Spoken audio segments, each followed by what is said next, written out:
इतिहास के कुछ सबसे प्रभावशाली और उल्लेखनीय दार्शनिक और वैज्ञानिक यूनान की महत्वपूर्ण ऐतिहासिक सभ्यता प्राचीन ग्रीस से थे। इन महान व्यक्तियों में पाइथागोरस एक ऐसे महान दार्शनिक हैं जिन्होंने अपने विचारों के माध्यम से विज्ञान और गणित में महत्वपूर्ण योगदान दिया। कई गणितीय सिद्धांतों से संबंधित उनकी खोजें आज भी हमारे लिए अत्यंत उपयोगी हैं। लेकिन यह समाज के लिए उनके कई योगदानों में से दिया गया एकमात्र योगदान नहीं है, वरन उनके अनेक योगदान हैं। पाइथागोरस का जन्म लगभग 570 ईसा पूर्व में हुआ और वे सामुस द्वीप के निवासी थे। उनकी शिक्षा में निकट पूर्वी प्रभाव का गहरा योगदान था। उन्होंने मिस्र देश के ज्ञान को अपने दार्शनिक और वैज्ञानिक विचारों में समाहित किया और उस समय के यूनानी दर्शन में क्रांतिकारी बदलाव ला दिया। उनकी शिक्षाओं का आधार आत्मा का स्थानांतरण, ज्यामितीय प्रस्ताव और संख्याओं के सिद्धांत थे। इस प्रकार पाइथागोरस का ज्ञान केवल गणित तक सीमित नहीं था, बल्कि यह जीवन के धर्मशास्त्र भी शामिल करता था। उनका जीवन और विचारधारा आज भी लोगों के लिए प्रेरणा स्रोत हैं। पाइथागोरस ने क्रोटन में एक स्कूल की स्थापना की, जो उनके विचारों के प्रचार प्रसार का केंद्र बन गया, जो व्यक्तिगत विकास और बौद्धिक शोध के लिए एक बौद्धिक और धार्मिक समुदाय के रूप में कार्य करता था। यहाँ पर उन्होंने गणित, विज्ञान, नैतिकता और दर्शन को एकीकृत करने की कोशिश की। उनके अनुयायियों ने सफेद संगमरमर की एक इमारत का निर्माण किया, जो आज के स्कूलों से भिन्न थी। यह जगह ज्ञान की साधना और बौद्धिक भक्ति का स्थल बन गई। पाइथागोरस पर निकट पूर्वी प्रभाव। पाइथागोरस का जन्म लगभग 570 ईसा पूर्व में हुआ था और माना जाता है कि वे यूनान के समोस द्वीप के निवासी थे। यूनानियों के बीच उनके विचारों को इतना क्रांतिकारी मानने का एक कारण यह था कि उन्होंने निकटवर्ती पूर्वी जगत के बुद्धिजीवियों की कुछ अवधारणाओं को अपने विचारों में समाहित कर लिया था। डायोडोरस सिकुलस और डायोजेनस लर्टियस के अनुसार पाइथागोरस ने कुछ बातें मिस्रवासियों से सीखी थीं। डायोडोरस ने लिखा, डायोडोरस और डायोजेनस ये स्पष्ट नहीं करते कि पाइथागोरस ने मिस्र की यात्रा की थी या कुछ मिस्रवासी समोस गए थे। आमतौर पर पहली संभावना को सबसे संभावित माना जाता है, लेकिन 6ठी शताब्दी ईसा पूर्व में भी समोस पर मिस्रियों की उपस्थिति के प्रमाण मिलते हैं। पाइथागोरस ने मिस्रवासियों से देवताओं के बारे में अपनी शिक्षाएं, अपने ज्यामितीय प्रस्ताव और संख्याओं के सिद्धांत, साथ ही प्रत्येक जीवित वस्तु में आत्मा के स्थानांतरण के बारे में सीखा। पाइथागोरस की शिक्षाएं विभिन्न विषयों को छूती थीं। वे जीवन की गहराइयों को समझने के लिए एक समग्र दृष्टिकोण को अपनाते थे। उनके द्वारा सिखाई गई सिद्धांतों में ज्यामिति का महत्व, संख्या का रहस्य और नैतिकता के मूल्यों पर जोर दिया जाता था। उन्होंने यह दिखाया कि कैसे सांस्कृतिक और बौद्धिक परंपराएं जीवन की गुणवत्ता को बढ़ा सकती हैं। इसलिए सैद्धांतिक रूप से दोनों ही विकल्प संभव हो सकते हैं।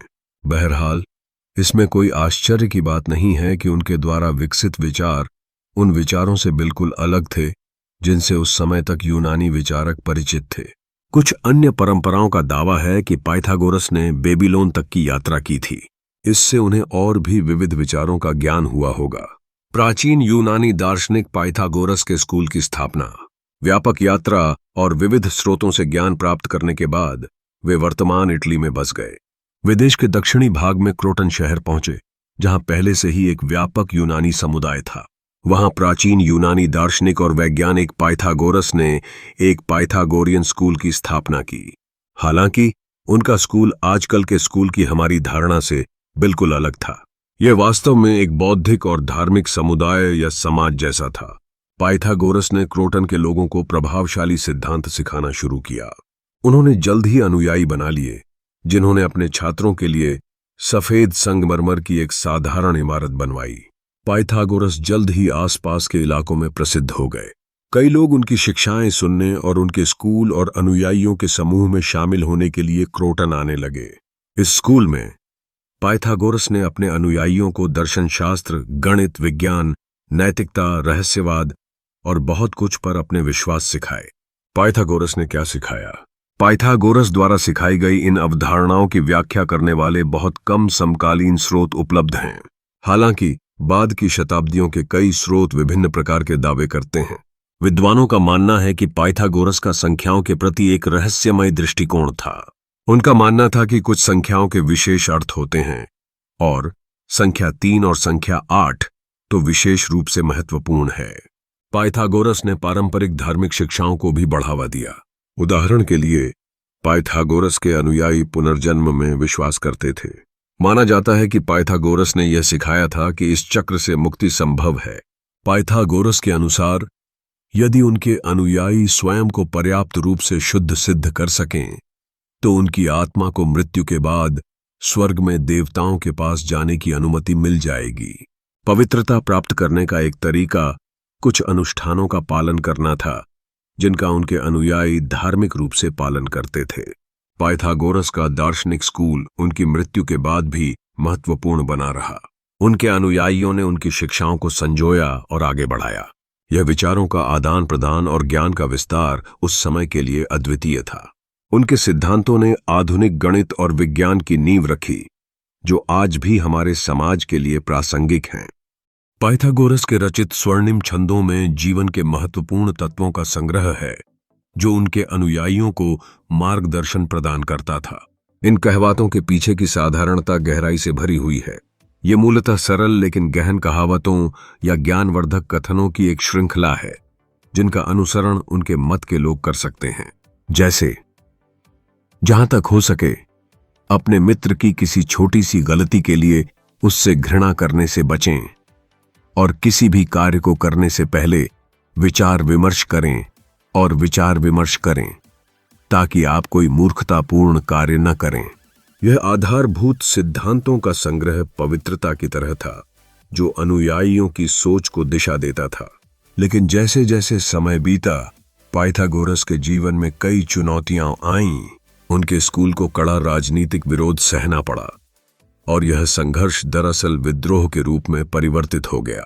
अंततः क्रोटन के एक प्रमुख व्यक्ति साइलोन ने पाइथागोरस विरोधी विद्रोहों का नेतृत्व किया। विद्रोहियों ने पाइथागोरस के सभा स्थल को जलाने का फैसला किया। इस हमले से उनके अनुयायियों के हृदय में केवल भय नहीं बल्कि उनके अनुशासन में भी दरार आ गई। अज्ञातताओं के इस अंधकार में उनके निधन की खबरें भी चारों ओर फैलीं। पाइथागोरस की शिक्षाएं मृत्यु के बाद भी जीवित रहीं, लेकिन उनके अनुयायी दो अलग अलग वर्गों में विभाजित हो गए, जिनमें से एक को अकोस्मेटिकोई है, जिसका अर्थ है श्रोता, कहा गया, और दूसरे को मैथमेटिकोई, जिसका अर्थ है गणितज्ञ या सीखने वाले, कहा गया। अकोस्मेटिकोई उन शिक्षाओं के प्रति पूर्ण सम्मान रखते थे, इतना कि वे उन्हें मूलतः ईश्वरीय वचन मानते थे और अपने गुरु के ज्ञान को सुनने में लगे रहते थे। अकोस्मेटिकोई संप्रदाय के लिए पाइथागोरस का अनुसरण करने का अर्थ था विज्ञान, दर्शन या उनकी किसी भी अन्य शिक्षा के बारे में उनकी शिक्षाओं में कोई बदलाव न करना।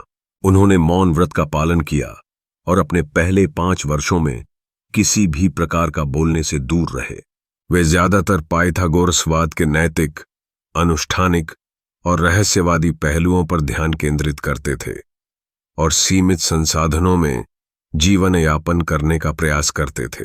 वहीं मैथमेटिकोई ने अध्ययन के वैज्ञानिक पहलुओं पर ध्यान केंद्रित किया, नए ज्ञान की खोज जारी रखी और पाइथागोरस के मार्गदर्शन का अर्थ परिवर्तित करने में विश्वास करते थे। अकोस्मेटिकोई के विपरीत वे चीजों के नैतिक या अनुष्ठानिक पहलू पर ध्यान केंद्रित नहीं करते थे। इसके बजाय उन्होंने खुद को वैज्ञानिक और दार्शनिक समझ की खोज के लिए समर्पित कर दिया। मैथमेटिकोई का मानना था कि पाइथागोरस चाहते थे कि उनके अनुयायी निरंतर प्रगति करते रहें, इसलिए वे पाइथागोरस के स्वयं के विश्वासों पर पूरी तरह से अड़े नहीं रहे। उनका मानना था कि नए ज्ञान की खोज जारी रखना और आवश्यकतानुसार अपनी वैज्ञानिक मान्यताओं में बदलाव करना उचित है। इसके कारण पाइथागोरस से जुड़े कई गणितीय सिद्धांतों और खोजों को वास्तव में उनके अनुयायियों द्वारा मैथमेटिको स्कूल में विकसित किया गया। इन दोनों समूहों के दृष्टिकोणों में बुनियाद का अंतर था। जहां अकोस्मेटिकोई अपने गुरु की शिक्षाओं में जड़ता बनाए रखे हुए थे, वहीं मैथमेटिकोई विकास और नए विचारों के प्रति खुलापन रखते थे। उनके लिए प्रगति का मतलब था ज्ञान की निरंतर खोज, और यह उन्हें पाइथागोरस के विचारों को आगे बढ़ाने की राह दिखाता था। इस प्रकार पाइथागोरस की सिद्धांतों की गहराई न केवल उनकी मृत्यु के बाद भी बल्कि उनके अनुयायियों के दृष्टिकोण में भी स्पष्ट रूप से उभरती है। इस अद्वितीय शैक्षणिक विभाजन ने पाइथागोरसवाद को एक गहरा और बहुआयामी रूप दिया। अकोस्मेटिकोई के धार्मिक और रहस्यवादी दृष्टिकोण ने एक संरक्षित दार्शनिक वातावरण का निर्माण किया, जबकि मैथमेटिकोई का वैज्ञानिक और प्रगामी दृष्टिकोण ज्ञान के विस्तृत क्षितिज को अनलॉक करने में सहायक बना। पाइथागोरस प्रमेय। यह प्रमेय एक समकोण त्रिभुज की भुजाओं के बीच संबंध को दर्शाता है, जिसमें कर्ण का वर्ग सबसे लंबी भुजा अन्य दो भुजाओं के वर्गों के योग के बराबर होता है। संख्याओं का महत्व। पाइथागोरस का मानना था कि संख्याएं ब्रह्मांड का आधार हैं और उनका अध्ययन करके हम प्रकृति के रहस्यों को समझ सकते हैं। ज्यामितीय आकृतियों का अध्ययन। उन्होंने ज्यामितीय आकृतियों जैसे कि त्रिभुज, वर्ग और वृत्त का अध्ययन किया और उनके गुणों को समझने की कोशिश की। आत्मा की अमरता। पाइथागोरस दर्शन का मानना था कि आत्मा अमर है और एक शरीर से दूसरे शरीर में पुनर्जन्म लेती है। शाकाहार। उन्होंने शाकाहारी जीवन शैली का समर्थन किया और जानवरों को नुकसान पहुंचाने से बचने पर जोर दिया। ब्रह्मांड का सामंजस्य। पाइथागोरस का मानना था कि ब्रह्मांड में सब कुछ एक निश्चित क्रम और सामंजस्य में है, जिसे संख्याओं और ज्यामिति के माध्यम से समझा जा सकता है। ज्ञान का महत्व। उन्होंने ज्ञान को जीवन का सबसे महत्वपूर्ण पहलू माना और इसे प्राप्त करने के लिए निरंतर प्रयास करने की सलाह दी। आत्मनियंत्रण। उनका मानना था कि मनुष्य को अपनी भावनाओं और इच्छाओं पर नियंत्रण रखना चाहिए, खासकर क्रोध और वासना पर। संगीत का प्रभाव। पाइथागोरस ने संगीत के महत्व को पहचाना और माना कि यह आत्मा को शुद्ध करने और उसे दिव्य प्रकृति से जोड़ने में मदद करता है। राजनीति और नैतिकता। उनके विचारों में नैतिकता और राजनीतिक सिद्धांत भी शामिल थे, जो उनके अनुयायियों द्वारा विकसित किए गए थे। रहस्यमयता। पार्मेनाइडीज का रहस्यवाद एक अद्भुत दार्शनिक यात्रा है, जो मानवता के अस्तित्व के प्रश्नों की गहराई में उतरती है। उनके विचारों में वास्तविकता का एक गहरा रहस्य छिपा हुआ है, जो उन्हें समय के पार एक अनूठे दार्शनिक बना देता है। पार्मेनाइडीज मानते थे कि जो कुछ भी है वह स्थायी और अपरिवर्तनीय है। यह दृष्टिकोण उनकी कविताओं और पाठों में गहराई से निहित है, जो वास्तविकता और अस्तित्व पर एक नया दृष्टिकोण प्रदान करता है। उनकी विशेषता यह थी कि उन्होंने बुद्धि और संवेदन के बीच भेद किया। पार्मेनाइडीज के अनुसार वास्तविकता केवल बुद्धि द्वारा समझी जा सकती है, जबकि संवेदन संसार की सांकेतिकता है। यह भेद उन्हें एक विशेष प्रकार के रहस्यवाद की ओर ले जाता है, जहां वे तत्वों के आंतरिक संबंधों को समझने की कोशिश करते हैं। उनका विचार था कि वास्तविकता में कोई परिवर्तन नहीं होता और सब कुछ स्थायी है, जो एक गहरा आध्यात्मिक अनुभव प्रदान करता है। इस रहस्यवाद को समझने के लिए पार्मेनाइडीज की कविता ऑन नेचर को देखना आवश्यक है। यहाँ वह अपने विचारों को सांकेतिक और रचनात्मक रूप में व्यक्त करते हैं, जिसमें वास्तविकता को एक सरल, रेखीय और बेजोड़ रूप में दर्शाया गया है। वह हमें बताते हैं कि सत्य केवल एक है और उसे खोजने के लिए हमें अपनी सोच को पुनर्स्थापित करना होगा। उनका यह विचार आज भी दार्शनिक बहसों में महत्वपूर्ण स्थान रखता है। पार्मेनाइडीज के रहस्यवाद का प्रभाव उनके बाद के दार्शनिकों पर भी पड़ा। प्लेटो और उनके अनुयायियों ने उनके विचारों को अपने में समाहित किया और एक नए दार्शनिक लकीर खींची। उनके रहस्यवादी दृष्टिकोण ने आगम की धाराओं को प्रभावित किया और उनकी रचनाओं में अनेक पहलुओं को प्रकट किया। उनके विचारों ने दार्शनिकता और रहस्यवाद के बीच के संबंधों को दृढ़ किया, जिससे एक नए दार्शनिक युग की शुरुआत हुई। पार्मेनाइडीज का रहस्यवाद एक ऐसा मील का पत्थर है, जो हमें वास्तविकता को समझने और उसके गूढ़ तत्वों को पहचानने की प्रेरणा देता है। उनके विचारों में एक अद्वितीय गहराई है, जो हमारे अस्तित्व के मूल प्रश्नों का उत्तर देने में मदद करती है।